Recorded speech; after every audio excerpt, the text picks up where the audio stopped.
Now we will celebrate the 2022 Student Design Award winners. We want to thank all the students for their submissions. The Student Awards celebrate the outstanding achievement of landscape architecture students at the University of Florida and Florida International University. Our first category is the commercial category.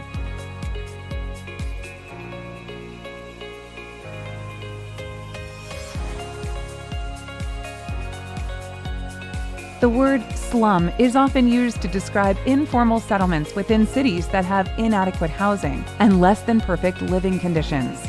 In Asia, in specific, the region has seen some of the highest unprecedented informal sector multiplying, characterized by environmental problems, lack of necessary communal services, open spaces, and often being stigmatized by the formal city. This project proposes that landscape-driven approaches are powerful tools to encourage social inclusion and helping destigmatize informal settlements in the global view, connecting settlers to their local natural resources, providing the relationship between the establishment of productive local, urban, and metropolitan networks. Up next, we have the institutional category.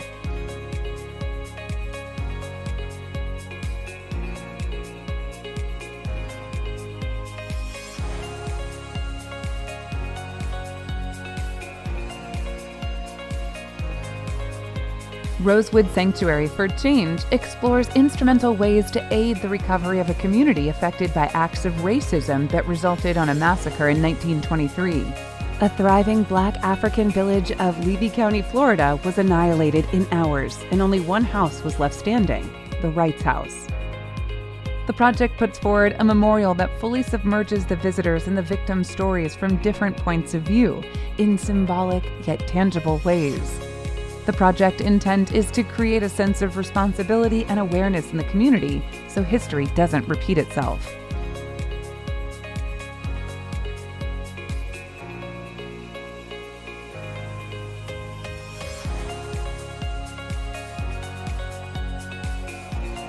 There are 10.5 million undocumented immigrants in America, many of which contribute to the overall well-being of society as frontline essential workers.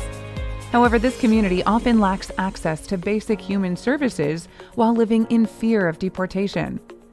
Our project proposes developing a landscape with sanctuary designation, creating access to resources that should be inalienable for all communities. The definition of sanctuary is expanded to include providing access to basic human rights services such as health, legal, and advocacy resources, promoting equal educational opportunities, among other necessities.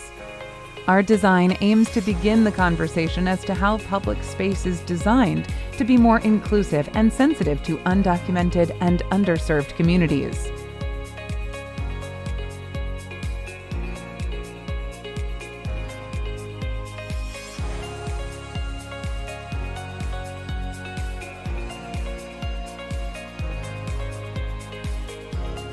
The Wrights Union Gator Green is a multi-use space on the University of Florida campus, located just outside of the Wrights Student Union, which operates as a main gathering space for students on campus.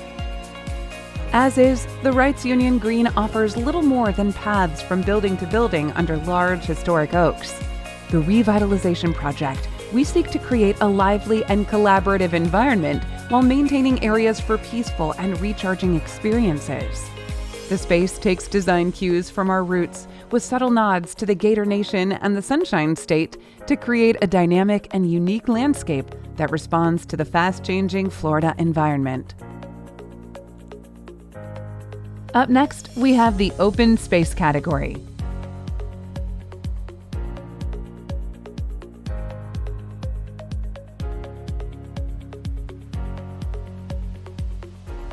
Camp Metacumbe has yet to fully embody its potential as a park that is universally a public benefit and living testimony to the Cuban story. The promenade can serve as an instigator for investment towards Kendall streetscapes and accessibility. The necessary redesign of the park as a community-based destination through education, health, and cultural celebration will maintain its authenticity while capitalizing on its maximum potential to better public life conditions and elevate the surrounding context. It honors the sacrifice of Cuban families through the fulfillment of the promise of a better life and the continuation of their story by celebrating their journey with proactive enrichments.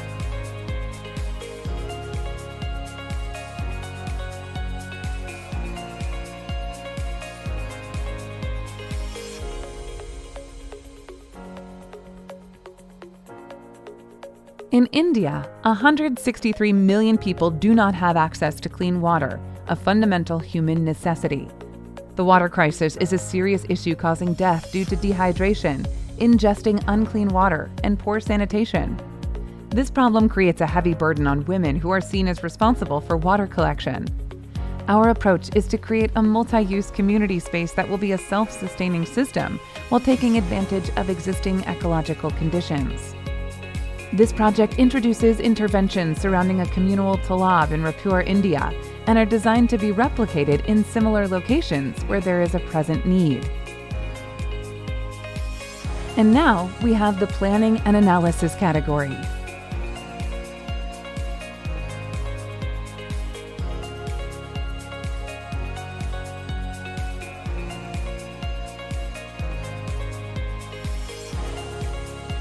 The current trend of hotels anchors the economy of Bocas del Toro to the water. The proposal connects new research and education centers to existing institutions, empowering generational knowledge. The project is in Bocas del Toro province in Panama, a similar tropical climate to that of South Florida. However, issues of social, economic, and ecological differences provide a strong contrast. The design uses existing institutions as a grounding mechanism to implement new educational centers. Each center is placed in a unique ecosystem throughout Bocas, becoming a catalyst for new infrastructure and economical driver for classes taught by locals to tourists.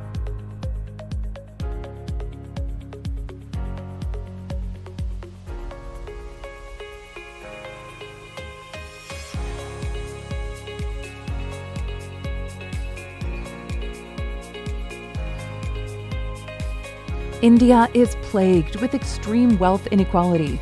65% of the population lives on fewer than $2,000 a year, while the wealthiest 10% of Indians hold 77% of wealth.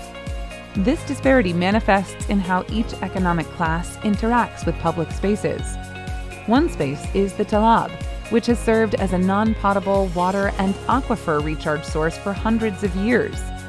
Landscape architecture is positioned to address these conflicts by providing value to all economic classes through a design of a talab and its associated public spaces.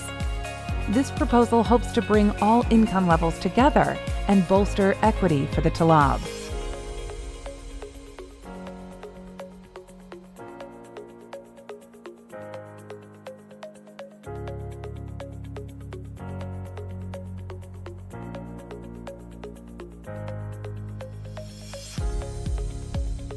To build upon the city's existing natural beauty and rich agricultural history, as well as centering the successful restoration of Lake Apopka by increasing access to conservation and recreation land and providing diverse housing and economic development opportunities to support the growing population and existing small businesses.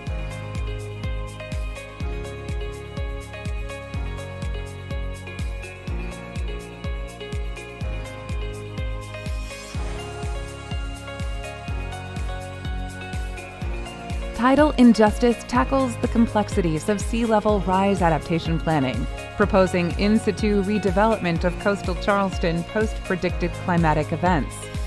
Through rigorous multi-scale analytical processes to uncover the multifarious dynamic existing qualities surrounding the site and its context, a robust overall comprehension of the scope of work was achieved. In response to the research, probable permutations of land use were developed utilizing a kit of parts. Findings concluded that specific responses will be deployed throughout Charleston depending on the severity of the impacts from the rising tides.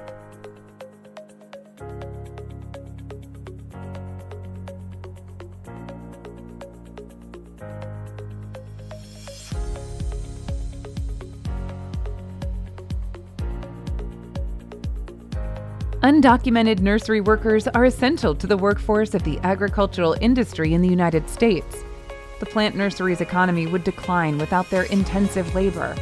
Despite being essential workers in today's reality of the COVID-19 pandemic, they risk unconstitutional searches and detainment based on their legal immigration status. While undocumented nursery workers navigate national and statewide anti-sanctuary sentiments, their mental and physical health are negatively impacted from living in unincorporated manufactured housing. Multifaceted layers of discrimination have seeped into local jurisdiction, where a nursery worker's legal status pushes them into the unincorporated regions of the Apopka landscape, where they lack access to urban services such as public transportation, water and electric utilities, safe housing, and recreational spaces. This exploratory research contests undocumented people's invisibility and asserts the importance of accounting for their needs and values in the landscape. It is crucial for our profession to design with everyone in mind to reach spatial justice in the landscape.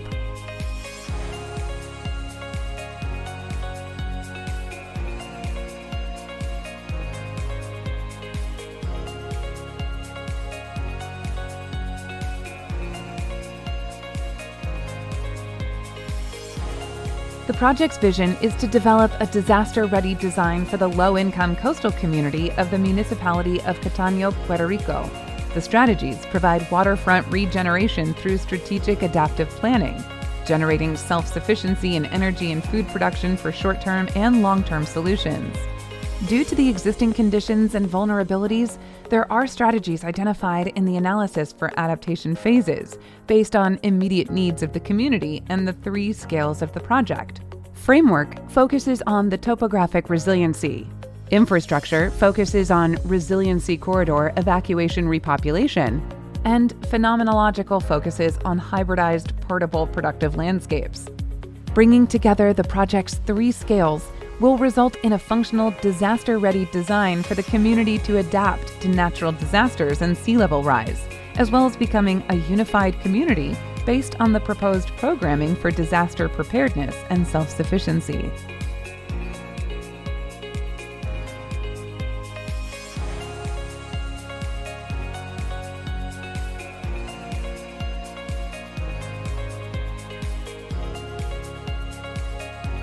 This project explores how to provide a safe water facility for women facing water collecting issues and how this water system is used to empower local women.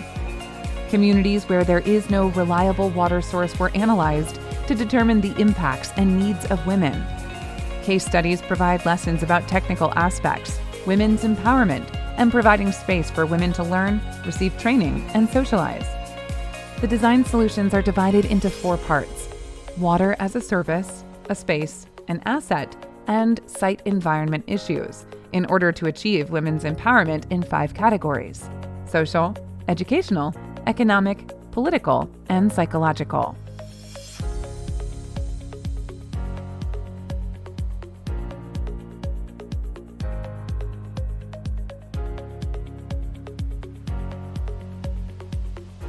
This project aims to reduce water pollution of the Buda Talab in Raipur by increasing practical environmental education for the community. The added cleansing infrastructure elements will target chemical, solid, and bio-waste pollution. Bio-waste will be naturally filtered from the water through bioengineered program elements, while providing local schools opportunities for observation-based learning. A wash station will allow locals to come to the Talab for daily needs, but the chemical pollutants will be naturally treated out of the water supply. Solid waste will be addressed with collection points tied directly to the waste treatment plant outside the city. Now we have the preservation and conservation category.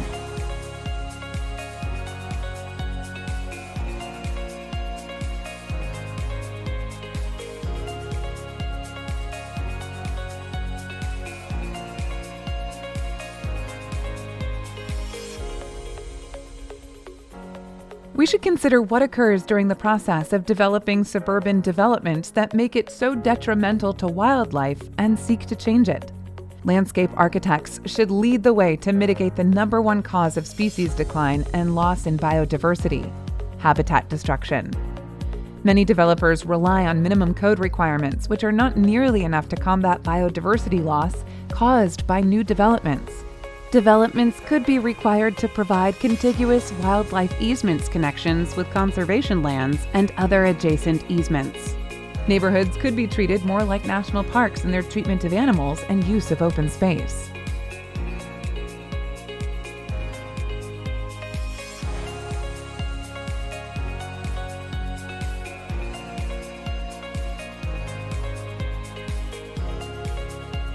The neighborhood of Belen faces many socioeconomic issues due to extreme poverty.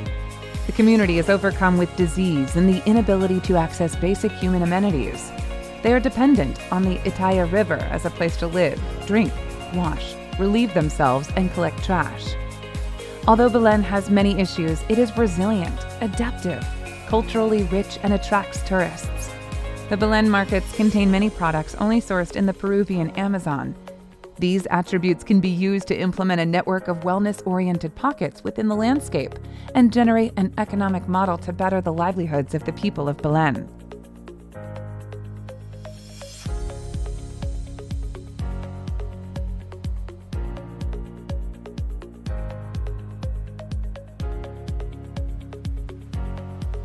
Through the evolution of fire in the United States, a negative persona has been inflicted on the perception of fire. It is as crucial as water, wind, and sunlight. By incorporating methods of adapting ourselves to live with fire and not away from it is when we can begin to reap its benefits within our ecosystems. The purpose of this project is not only to bring knowledge and awareness of how we can benefit from fires, but how we can begin to adapt and incorporate it into our daily lives. By proposing burn corridors or paths that have the malleability to burn or not, and instead of falling victim to what fire can do, we can begin to move and direct. By doing this, the ecosystems continue to regenerate as intended, and the intensity and amount of destruction that is done can be greatly diminished. Finally, we have the Research and Communications category.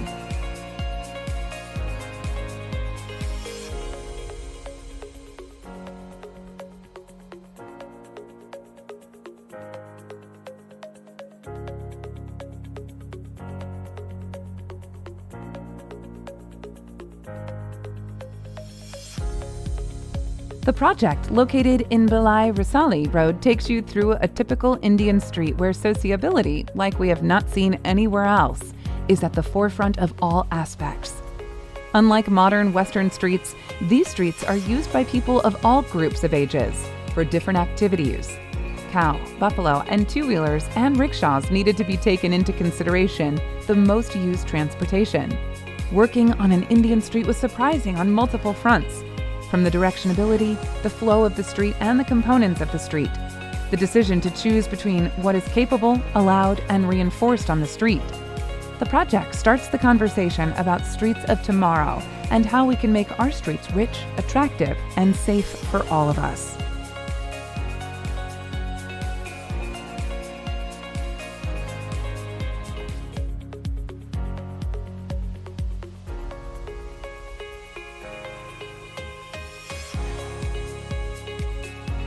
The project explores new territory in academia. The relationship between zoos, landscape architecture, and landscape performance had little to no representation in published works. This project resulted in the generation of a design and educational resource which can be used by professionals across multiple disciplines. The generated documents in the full report can be used by landscape architects as well as professionals within the zoological sciences. This project has set up a research framework through which future academics can explore the best ways to achieve landscape performance within zoos, allowing the profession to grow and develop an ever deeper wealth of knowledge within this niche field of our profession.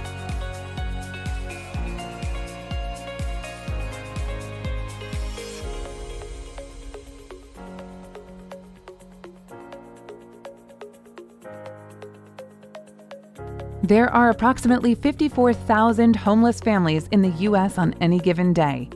Yearly, there are 1.4 million children that experience homelessness. Our proposal consists of 3 components which can be implemented into the built environment.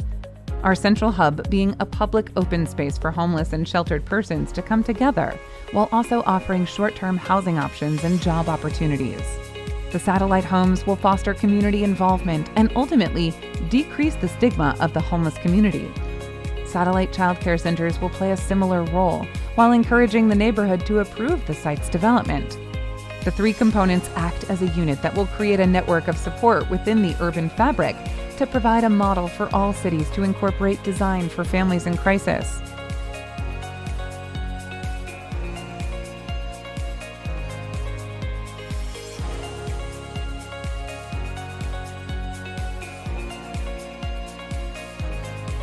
MyGTP provides lessons in sustainable nature-based recreation design for spring landscapes in Florida.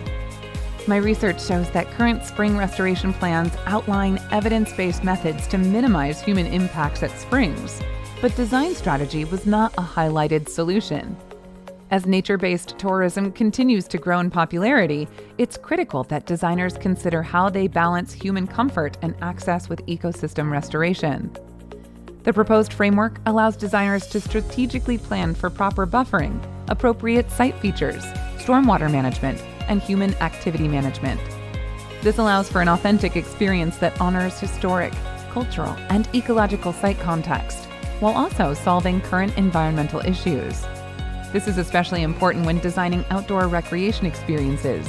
The goal should not be to create something entirely new, but rather collaborate with what is.